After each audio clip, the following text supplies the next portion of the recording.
Mis padres querían que arriesgara mi vida, para que mi hermana se viera perfecta. Me llamo Roxana y tengo 17 años. A veces siento que mi vida entera gira alrededor de una frase que escuché desde pequeña: la sangre es vida. Mis padres la repetían cada vez que me llevaban al médico por culpa de mi anemia, como si quisieran recordarme que mi cuerpo nunca alcanzaba los estándares de lo que ellos consideraban normal. Y aunque crecí con esa condición, con el cansancio constante y los mareos que aparecían sin avisar, lo que de verdad me agotaba era otra cosa: vivir a la sombra de mi hermana, Valentina. Ella siempre fue la favorita. La bonita, la popular, la que todo el mundo admiraba. En casa, los elogios parecían existir solo para ella, y yo aprendí desde temprano a ocupar un segundo plano. No importaba lo que hiciera, siempre había un brillo especial reservado para Valentina, uno que yo jamás alcanzaba. Con los años, esa diferencia se volvió tan natural que dejé de esperar lo que nunca llegaba. Pero en los últimos meses, esa sensación de invisibilidad empezó a volverse más pesada. Valentina decía que odiaba su apariencia, que estaba deprimida, que no soportaba mirarse al espejo. Mis padres la escuchaban como si cada palabra fuera una verdad absoluta. Yo, desde un rincón, veía cómo ella se envolvía en ese papel de víctima que también sabía interpretar. Pasaba horas llorando frente a ellos, hablándoles de su inseguridad como si el mundo entero girara alrededor de esa supuesta imperfección. Y así empezó todo. Una tarde, mis padres me llamaron a la sala. Apenas vi sus caras supe que algo no estaba bien. Mi mamá tenía esa expresión entre preocupación y decisión que usaba cuando ya había tomado una postura. Mi papá estaba serio, como si quisiera que lo que iba a decir sonara incuestionable. Roxana, necesitamos hablar, dijo mi mamá. Sentí un nudo en el estómago. Me explicaron que Valentina necesitaba una operación estética para sentirse mejor. Que estaba muy mal, que ya no comía, que no dormía, que la situación era grave. Yo escuchaba, pero por dentro sabía que había algo extraño en todo eso. Valentina siempre había sido experta manipulando emociones, especialmente las de ellos. Sin embargo, mis padres parecían convencidos de que la cirugía era la única solución. Y entonces lo soltaron. Roxana, necesitas donar 2 unidades de sangre para tu hermana. Me quedé mirándolo sin entender. Era como si me hubieran pedido que entregara algo que ni siquiera tenía. ¿Por qué tendría que hacerlo?, pregunté, intentando sonar firme aunque por dentro estaba temblando. Mi anemia era real, no un invento, no una excusa. Desde siempre había sido una limitación en mi vida. Sabía perfectamente lo que implicaba que me extrajeran sangre, y mucho más en esa cantidad. Mi mamá me respondió con ese tono suave que en realidad no admitía discusión. Es por tu hermana. Si no lo haces, podría complicarse. Y mi papá agregó. Solo debes cuidarte un poco más. Comer mejor. La doctora dijo que estás exagerando. Como si comer una ensalada bastara para desaparecer un diagnóstico médico. Sentí rabia, miedo, impotencia. Quise explicarles que no era tan simple, que mi cuerpo no funcionaba igual que el de Valentina. Pero cada palabra que intentaba decir parecía chocar contra una pared. Ellos no escuchaban. No querían escuchar. Como si fuera poco, Valentina apareció en medio de la conversación. Se cruzó de brazos, inclinó la cabeza y dijo. Roxana, es solo sangre. Si no lo haces, ¿qué clase de hermana eres? Sus palabras fueron un golpe directo. Me llamó egoísta, me reprochó años de supuestos comportamientos que, según ella, demostraban que nunca me había importado la familia. Su tono era tan calculado que pude ver claramente la intención detrás de cada frase. Y aún así, parte de mí se quebró. Porque yo nunca quise ser esa hermana que todos señalaban. A pesar de todo, siempre había intentado aportar algo, aunque nadie lo notara. Pero sentir su mirada juzgándome hizo que dudara de mí misma. Sentí como su manipulación, sumada a la presión de mis padres, comenzaba a envolverme como una cuerda apretada. Respiré hondo y les dije que necesitaba ver al médico antes de tomar cualquier decisión. Ellos aceptaron, pero lo hicieron con esa expresión que dolía más que cualquier palabra: decepción. Esa noche, mientras intentaba dormir, mi cabeza no dejaba de dar vueltas. Estaba atrapada entre el miedo a defraudarlos y el miedo aún mayor de hacerme daño. Y por primera vez en mucho tiempo, pensé en la posibilidad de decir que no. Al día siguiente desperté con el estómago revuelto y la mente hecha un lío. Tenía la cita con el médico, y aunque trataba de mantener la calma, sentía que llevaba encima el peso de toda mi familia. Mis padres esperaban que yo saliera de ahí diciendo que sí, que estaba dispuesta a donar y que todo iba a solucionarse. Pero yo sabía que no era tan simple. Cuando llegué al consultorio, el doctor me recibió con una expresión tranquila, como si pudiera ver a través de mi ansiedad. Me preguntó cómo me sentía y le conté la verdad, esa parte que en mi casa nadie parecía querer comprender: el cansancio constante, los mareos, la debilidad que aparecía incluso cuando hacía pequeños esfuerzos. Le dije que no era miedo, que no se trataba de un capricho. Era mi salud. Él me escuchó en silencio, revisó mis análisis recientes y frunció el ceño. Roxana, con un nivel intermedio de anemia, donar sangre no es recomendable. Podría ser riesgoso para ti. Sentí un alivio tan grande que tuve que respirar hondo. No porque necesitara una excusa, sino porque por fin alguien estaba tomando en serio lo que yo decía. Pero ese alivio venía acompañado de otro sentimiento: miedo. Sabía que mis padres no iban a verlo de la misma manera. De camino a casa, repasaba una y otra vez las palabras del médico. me preparaba mentalmente para lo que venía. Imaginaba la cara de mi madre, el gesto duro de mi padre, la sonrisa irónica de Valentina. Aún así, sentí que debía hacerlo. Era la primera vez que ponía mi bienestar por encima de los deseos de los demás. Esa noche, cuando mis padres se sentaron frente a mí para preguntar cómo había ido la cita, el corazón me latía con fuerza, pero no dejé que se notara. No puedo donar sangre, dije. El médico dice que no estoy en condiciones. El silencio fue inmediato. Un silencio pesado, lleno de juicios. Mi madre apretó los labios. No entiendo por qué no puedes hacer un sacrificio por tu hermana. Mi padre negó con la cabeza. Siempre piensas solo en ti, Roxana. Antes de que pudiera responder, Valentina soltó una risa burlona desde el sofá. ¿Ves? Nadie te cree. Solo buscas llamar la atención como siempre. Sus palabras me atravesaron. No sé si por la crueldad o por lo acostumbrada que estaba a escuchar ese tipo de comentarios. Intenté mantener la calma, pero sentía el temblor en las manos. No era justo. No lo había sido nunca. Mis padres empezaron a insistir en que debía regresar al médico y pedirle que reconsiderara, como si la salud fuera algo negociable. Me decían que exageraba, que si comía mejor, si hacía más ejercicio, si ponía de mi parte, podría donar sin problema. Como si mi anemia fuera un invento conveniente. Sentí que me faltaba el aire. Era como estar encerrada en un cuarto sin ventanas. Y entonces algo dentro de mí se rompió. No voy a mentirle al médico, dije, intentando mantener la voz firme. No voy a poner en riesgo mi salud. Fue como encender una chispa en un barril de gasolina. Mi padre se levantó, furioso. Mi madre empezó a llorar, diciendo que estaba destrozando a la familia. Valentina cruzó los brazos, disfrutando el espectáculo. En medio del caos, mi mente solo repetía una frase. No puedo más. No puedo seguir así. Cuando finalmente pude encerrarme en mi cuarto, me senté en el borde de la cama sin saber si llorar o gritar. Todo lo que quería era ser escuchada. Nada más. Que alguien entendiera que yo también importaba. Pero la noche no terminó ahí. Minutos después, mi mamá golpeó la puerta y entró con el teléfono en la mano. Su rostro estaba pálido. Es el médico, dijo. Quiere hablar contigo. Es sobre tu hermana. Sentí un vuelco en el estómago. Algo andaba muy mal. Muy mal. Mi madre atendió la llamada y mientras escuchaba, su expresión cambiaba de sorpresa a preocupación. No entendía todo lo que decía el doctor, solo fragmentos. Pero cuando colgó, se volvió hacia mí con una gravedad que pocas veces le había visto. Roxana, tienes que venir a la clínica. Tu hermana mintió sobre su salud. No está en condiciones de operarse. El mundo se me detuvo. La manipulación de Valentina había ido incluso más lejos de lo que pensaba.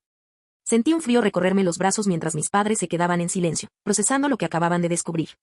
Y aún así, en medio de todo ese shock, su mirada hacia mí seguía cargada de expectativas, como si de alguna manera yo todavía tuviera que arreglarlo todo. Ahí entendí que nada iba a cambiar, a menos que yo diera el siguiente paso. Después de escuchar a mi mamá, sentí que el tiempo se volvía espeso. Valentina había mentido, otra vez. Y no era una mentira pequeña, sino una que ponía a toda la familia en una situación aún más grave. Mis padres estaban en shock, pero aún así no podía evitar sentir que, en su cabeza, la solución seguía apuntando hacia mí. Esa mezcla de miedo, rabia y cansancio me llevó a una sola conclusión. Tenía que hablar con el médico directamente. No podía seguir esperando a que mis padres interpretaran todo a su conveniencia. Voy a verlo, dije finalmente. Mi madre frunció el ceño, como si pensara que estaba siendo dramática. Mi padre suspiró, cansado. Valentina ni siquiera salió de su cuarto. Roxana, no estás entendiendo lo que está en juego, insistió mi mamá. Tu hermana te necesita, ¿por qué te comportas así? La miré y, por primera vez en mucho tiempo, no me achiqué frente a sus palabras. ¿Y qué pasa conmigo?, pregunté. Mi voz salió más firme de lo que esperaba. ¿No ven que yo también estoy mal, que me canso, que me mareo, que no puedo donar porque estoy enferma? Ellos se quedaron callados unos segundos, como si jamás hubieran pensado en mí de esa manera. Sentí una leve punzada en el pecho, sorpresa mezclada con tristeza. Pero sabía que discutir con ellos no iba a cambiar nada. Así que tomé mi teléfono y llamé a la clínica.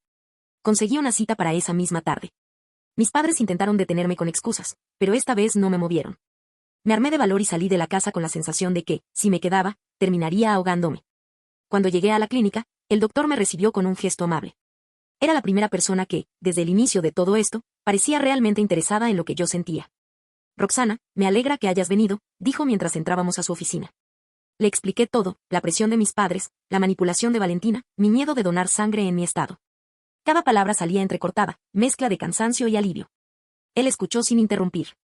Cuando terminé, soltó un suspiro largo. Lo que estás viviendo es muy serio. No solo por tu salud física, sino por todo el entorno emocional que te rodea. Sus palabras me calaron hondo.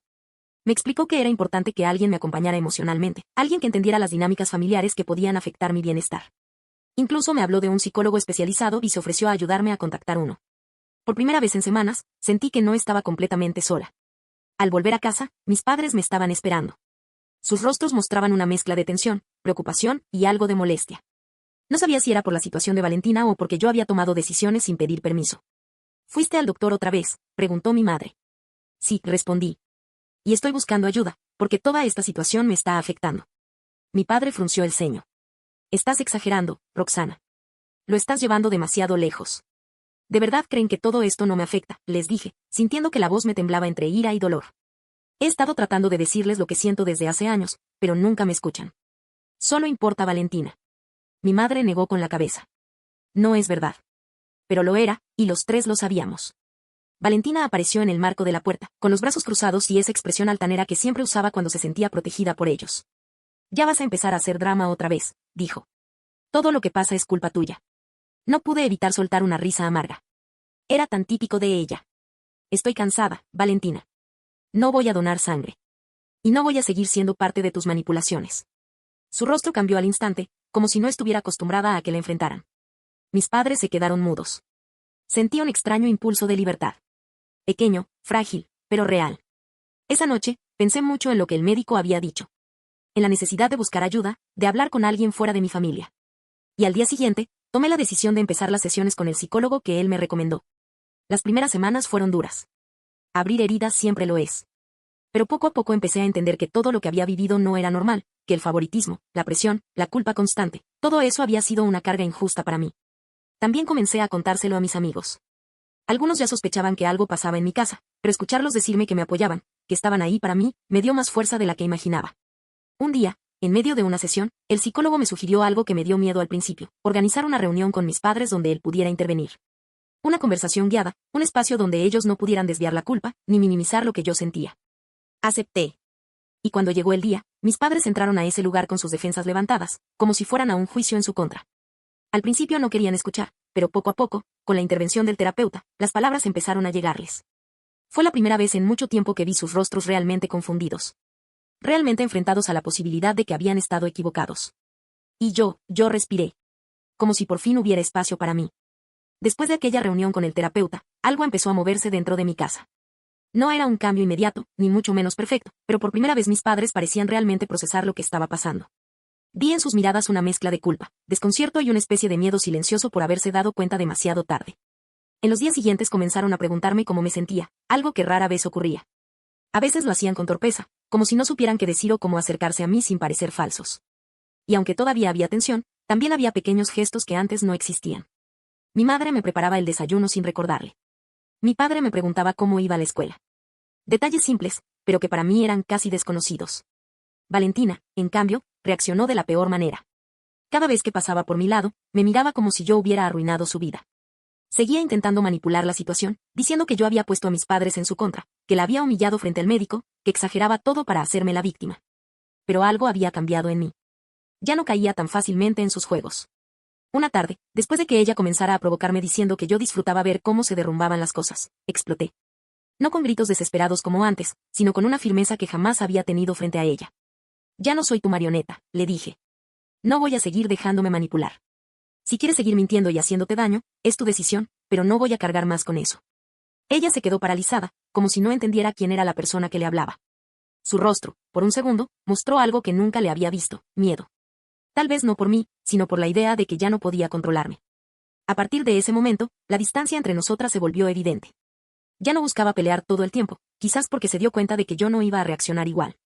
Y aunque no nos llevábamos bien, al menos ya no me pisoteaba como antes. Los meses pasaron y yo seguía asistiendo a terapia. Me ayudó a abrir los ojos, a entender patrones, a poner límites. También me enseñó que no tenía que ser la encargada de sostener a toda la familia, que no era mi tarea sacrificarme para mantener sus expectativas o su comodidad. Un día, después de una sesión especialmente intensa, decidí hablar con mis padres sobre lo que había significado para mí toda la presión que habían ejercido durante la situación de la donación de sangre. No quise reprocharles ni echarles en cara todo lo vivido, solo quería que entendieran. Les conté cuánto me había dolido que jamás tomaran en serio mi anemia. Que me llamaran exagerada. Que me acusaran de egoísta por no poner en riesgo mi salud. Les hablé de la culpa, del miedo, del cansancio constante. Ellos escucharon en silencio. No se defendieron. No negaron nada. Mi padre, con la voz más suave de lo que le había escuchado en meses, dijo: no nos dimos cuenta. Pensábamos que estabas fuerte, que podías con todo. Pero nos equivocamos. Mi madre asintió, y aunque verla llorar me movía muchas emociones, también era la confirmación de que algo, por fin, se estaba rompiendo dentro de ellos. No para destruirlos, sino para reconstruirse. A partir de ahí, las cosas empezaron a mejorar poco a poco. No de forma milagrosa, no de un día para otro, pero sí lo suficiente como para que yo sintiera que ya no vivía tan asfixiada. Valentina, por su parte, siguió luchando con sus inseguridades. Hubo días en los que intentó volver a manipularme, pero yo ya sabía reconocer sus estrategias. La diferencia ahora era que yo tenía herramientas, tenía apoyo y, sobre todo, tenía claridad. Meses después, en una discusión con mis padres, ella terminó admitiendo que no quería operarse. Que su autoestima no tenía nada que ver con su nariz ni con ninguna parte de su cuerpo. Que todo lo que había hecho había sido producto de un vacío que no sabía cómo manejar. No le respondí. No le dije que lo sabía desde el principio. Pero dentro de mí sentía algo parecido a un cierre. Seguí adelante. Con terapia, con el apoyo de mis amigos, con un poco más de paz en mi casa. A veces aún había tensiones, discusiones, recuerdos dolorosos. Pero también había nuevas dinámicas, nuevas oportunidades para sanar. Un día, mientras caminaba por el parque, me di cuenta de que respiraba con una ligereza que no recordaba haber sentido antes. Como si por fin hubiera espacio para mí. Mis padres seguían aprendiendo. Mi relación con Valentina no era perfecta, pero ya no me dañaba como antes. Y yo estaba recuperando mi vida, paso a paso. Aprendí que decir no me hacía egoísta. Aprendí que mi salud era valiosa. Y aprendí, sobre todo, que mi voz también tenía peso. Mi camino apenas estaba empezando, pero por primera vez no me sentía en la sombra de nadie. Con el paso de los meses, todo empezó a acomodarse de una forma que jamás había imaginado. No era una vida perfecta ni una familia transformada de la noche a la mañana, pero sí un espacio donde ya no me sentía tan silenciada. Mis padres siguieron asistiendo a las sesiones de terapia familiar. Fue difícil al principio, porque estaban acostumbrados a justificar muchas de sus acciones diciendo que lo hacían por mi bien o por el bien de la familia. Pero con el tiempo comenzaron a reconocer que habían depositado demasiada presión sobre mí. Que habían minimizado mis problemas, que habían escuchado más a Valentina que a mí, y que necesitaban aprender a vernos a ambas sin favoritismos. Ellos dos hicieron un esfuerzo verdadero por mejorar, y aunque algunas cosas todavía dolían, comencé a notar señales claras de cambio. Me preguntaban cómo me sentía, buscaban entender mis límites, y sobre todo, dejaron de insistir con lo de la donación. A veces se equivocaban, claro, pero ahora al menos había un intento consciente por reconstruir la relación. La dinámica con Valentina seguía siendo complicada. Hubo días en los que intentaba volver a los viejos patrones, lanzando indirectas, usando la culpa o mostrando esa actitud arrogante que siempre había sacado lo peor de mí. Pero esta vez, yo ya no respondía igual. Tenía claridad. Sabía cuándo alejarme, cuándo hablar, y cuándo no permitir que sus juegos me afectaran. Poco a poco, su poder sobre mí se fue desvaneciendo. Durante ese tiempo, también empecé a sanar mis propios espacios internos. La terapia me ayudó a entender que no era responsable de mantener a mi familia feliz, que no tenía la obligación de cargar con los problemas emocionales de mi hermana, ni de sacrificar mi cuerpo para satisfacer las expectativas de nadie. Aprendí que mi salud, tanto física como mental, no era negociable. Con cada avance, me sentía más ligera. Me permitía hablar con mis amigos sin miedo, confiar en ellos, apoyarme cuando lo necesitaba. Y aunque el proceso fue largo, cada paso me recordaba que no estaba sola y que mi voz tenía valor. Y un día, sin que yo lo esperara, Valentina tomó una decisión que marcó un punto importante en su propio camino. Decidió cancelar la operación. Durante una discusión con mis padres confesó que su autoestima no dependía de ningún cambio físico. Que había exagerado muchas cosas, que había mentido, y que necesitaba trabajar en sí misma de una forma diferente. No celebré su confesión, ni le recordé todo lo que había causado. Solo escuché. Fue extraño, porque por primera vez en mucho tiempo vi a mi hermana sin máscaras. Vulnerable. Confundida. Humana.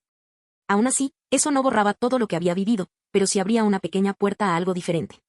A partir de ahí, empecé a mirar mi vida desde otra perspectiva.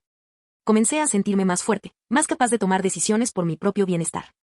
A veces me sorprendía caminando por la casa sin esa sensación constante de opresión en el pecho. O despertando sin ese miedo silencioso de decepcionar a alguien. Había días buenos y días malos, pero incluso en los días difíciles, sabía que ya no era la misma chica que aceptaba todo en silencio. Una tarde, mientras caminaba por el parque, sentí que el aire estaba distinto. Más liviano. Más mío. Observé a las personas a mi alrededor, a las familias, a los niños jugando, y pensé en lo lejos que había llegado desde aquella conversación en la sala donde mis padres me exigieron donar sangre. Mi vida, que durante años se sintió como una sombra detrás de Valentina, empezaba por fin a tener brillo propio. Un brillo suave, pero firme. Un brillo que no dependía de la aprobación de nadie. Mis padres ahora apoyaban mis decisiones, incluso aunque les costara entenderlas. Con Valentina aún había distancia, pero ya no era una distancia dolorosa, sino una necesaria para que ambas pudiéramos crecer. Y aunque a veces recordaba todo lo que había pasado, lo hacía sin esa carga emocional que antes me ahogaba. Aprendí que la resiliencia no siempre se siente como una victoria ruidosa. A veces es un suspiro. Un límite puesto a tiempo. Una palabra firme. Uno que te salva de romperte más. Esa parte de mi historia, la de la presión, las mentiras, la culpa y el dolor, siempre estará en mi memoria. Pero ya no me define. Porque después de enfrentar las sombras de mi familia, aprendí a encontrar mi propia luz. Y aunque sé que la vida seguirá teniendo desafíos, ahora camino con una certeza clara. Mi bienestar importa. Mi voz importa. Yo importo. No olvides dejar tu opinión en los comentarios, dejar tu like y compartir este video.